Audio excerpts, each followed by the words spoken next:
Perkenalkan, nama saya Ismail Gender Laksmana. Pada kesempatan kali ini saya mohon izin memaparkan materi terkait Sostek atas brand Rukas, brand dari Indonesia, brand lokal, untuk memenuhi ujian tengah semester mata kuliah digital marketing di Universitas Siber Asia. Next. Brand yang akan saya paparkan ini adalah brand Rukas namanya. Itu brand baju ataupun pakaian brand fashion asal Indonesia yang bergerak di bidang fashion ini sejak tahun 2019, dikenal dengan jeans-jeansnya yang berkualitas dan nyaman dan sering sekali viral trending di FYP TikTok. Sekarang zamannya zaman media sosial ya. Nah, si brand ini itu memiliki strategi pemasaran yang unik, seperti scarcity marketing atau rilis terbatas dan kampanye yang humanis. Ya, contohnya yang sering kita lihat di media sosial yaitu brand ini menggunakan mungkin contohnya pemulung ataupun tukang parkir ataupun anak-anak yang di jalanan gitu didandani sebaik mungkin, dipakaikan baju dari brand ini dan ditampilkan makeovernya dari awal sampai akhir tuh berbeda sekali. Nah, ini yang sering muncul di FYP TikTok kita. Nah, itu sehingga sering sold out dalam hitungan menit dan bahkan ada beberapa artikelnya yang mencetak rekor muri. Seingat saya itu ada artikel yang jeans yang kolaborasi dengan Bimo PD itu mencetak 2 rekor muri sekaligus. Penjualan jeans terbanyak se-Indonesia dalam waktu 1 jam. Oke, next. Nah, untuk analisis yang pertama yaitu tentang analisis situation analysis. Adapun cakupannya ada 3, yaitu market overview, target audience, ataupun dan current performance. Selain itu saya juga ada menambahkan analisis SWOT di sini yang bisa dilihat di slide.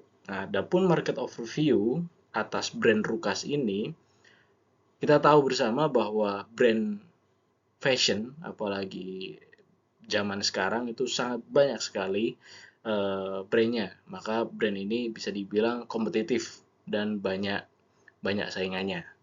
Target pasarnya untuk brand ini, karena ini juga brandnya sifatnya streetwear ataupun fashion jeans gitu, itu pasti kalau tidak targetnya Gen Z dan Gen milenial. Mungkin Gen Alpha beberapa juga sudah masuk sih sebenarnya. Tapi memang tidak menyasar gen yang lebih tua lagi karena ya tahu sendiri streetwear ini di kalangan anak muda bisanya. Nah, selanjutnya target audience tadi seperti yang saya bilang itu Gen Z dan milenial. Oleh karena itu, karena targetnya adalah Gen Z dan milenial, mereka sering aktifnya di media sosial dan bukan di TV lagi ya, karena orang-orang sekarang zamannya di media sosial yang mencari kualitas dan filosofi brandnya. Oke, untuk selanjutnya ini ada di current performance. Nah, di Rukas ini itu dominan di platform e-commerce seperti Shopee, Tokopedia, ataupun di TikTok Shop itu sering keluar, sering FYP konten-kontennya. Mereka sering memecahkan rekor penjualan dalam sesi live stream di TikTok Shop dan Shopee Live, bahkan mencapai penjualan miliaran dalam satu sesi. Saking viralnya brand ini. Nah, analisis SWOT yang saya bikin itu juga ada, saya cantumkan di slide yang bisa Bapak Ibu teman-teman sekalian semuanya bisa lihat. Itu ada terkait strength-nya, ini produk ini memiliki kualitas denim yang tinggi.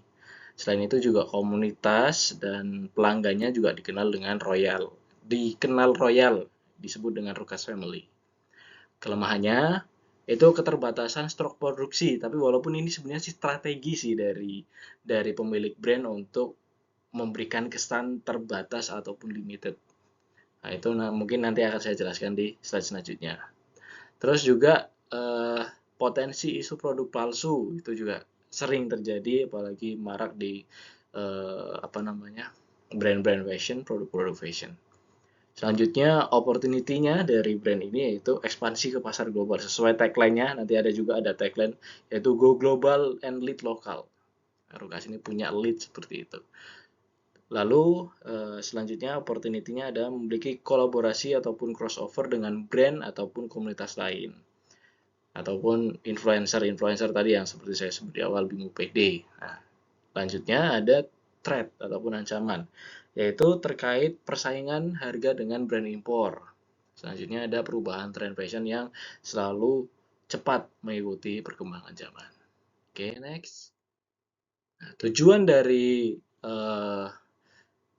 Rukas ini, tadi yang saya bilang, lead-nya adalah go global dan lead lokal. Jadi tujuannya adalah menjadi brand fashion lokal yang nomor 1 di Indonesia dan mendunia, yaitu go global, dengan fokus pada peningkatan brand awareness dan loyalty community tadi, yang si Rukas Family tadi. Nah, tujuan spesifiknya itu saya membuat tadi analisis SMART gitu ya, yaitu yang pertama spesifik, mencapai X miliar dalam penjualan di platform live shopping dalam 1 kuartal. Selanjutnya ada measurable, meningkatkan conversion rate dari live stream menjadi Y%. Lalu ada achievable, mengembangkan 3-5 kolaborasi limited edition per tahunnya. Yang keempat, relevant, memperluas jangkauan ke kota-kota besar di Asia Tenggara. Selanjutnya ada time bound. Semua target itu dicapai dalam periode 2025 sampai 2026. Nah, itu juga akan masuk ke analisis yang terakhir, yang analisis strategi. Ini salah satu cangkupan yang akan menjadi KPI dari brand ini. Oke, next. Nah, strateginya tadi kita lihat bersama bahwa konten ini sering viral dari Rukas ini. Nah, itu strategi dari brandnya memang seperti itu. Jadi kontennya hype, terus dari kehypean itu nanti dipancing untuk masuk ke akunnya si Rukas. Di akunnya itu nanti ada live dan dipajang juga, di showbiz juga produk-produknya. Diharapkan dari semua itu dikonversikan menjadi pembelian. CAT-nya, call to action-nya adalah bisa dari live, bisa dari konten-konten yang tersedia di media sosial kita. Nah, strateginya saya breakdown juga, ada positioning, jadi kualitas premium dan aksesibel bagi kita Gen Z dan milenial. Dan filosofi brand yang kuat. Filosofinya yaitu Rukas ini pengen menanamkan citra bahwa siapapun bisa jadi keren, siapapun bisa jadi menarik. Tidak peduli kamu siapa, tidak peduli kamu statusnya apa, siapapun bisa jadi berpenampilan menarik. Nah, itu filosofi yang ingin dibuat oleh si Rukas ini. Nah, selanjutnya ada inti strategi. Selanjutnya ada di content commerce dan live streaming dominance. Oke. Selanjutnya ada fokus, yaitu membangun hype dan scarcity melalui limited release. Nah, limited release itu tadi yang saya bilang, memang masuk ke weakness, tapi sebenarnya ya juga termasuk strategi dari brand ini juga, biar seakan-akan brandnya ini tuh juga langka. Bahkan Rukas itu tidak membuat artikel pakaian yang sama selanjutnya, dia hanya membuat 1 kali dan sudah tidak ada kontennya lagi. Jadi limited. Oke, next. Selanjutnya taktik. Nah, taktik ini dibagi menjadi 4 kuartal dari saya membuatnya. Nah, itu bisa dilihat ada rekor muri yang dipecahkan oleh Rukas di slide yang terpampar. Oke, tadi taktiknya ada 4 saya bagi ya. Ada live shopping mastery, ada juga content marketing, ada juga paid ads ataupun membayar iklan, bisa iklan di TikTok, bisa iklan di Instagram, dan influencer marketing, jadi ada kolaborasi-kolaborasi. Oke, selanjutnya ada di action. Action tadi ada strategi itu diterapkan di action. Actionnya ya tadi strateginya kan ada kontennya hype, terus ada live ataupun showbiz, habis itu dikonversikan, harapannya menjadi penjualan. Nah, actionnya saya bagi menjadi 3 poin juga, yaitu pelepasan produk. Produknya itu dilepas drip release. tetesan ya, bisa dibilang begitu. Jadi seakan-akan tuh produknya tiap tahun ada yang sedikit kolaborasi. Jadi hype terus produknya.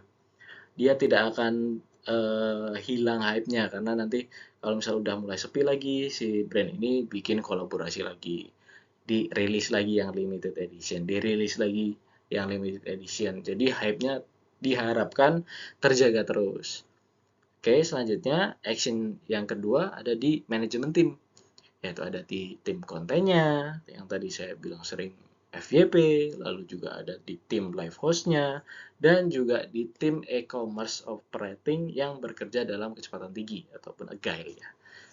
Oke, selanjutnya ada di optimalisasi platform. Konten-konten itu disesuaikan dengan platform.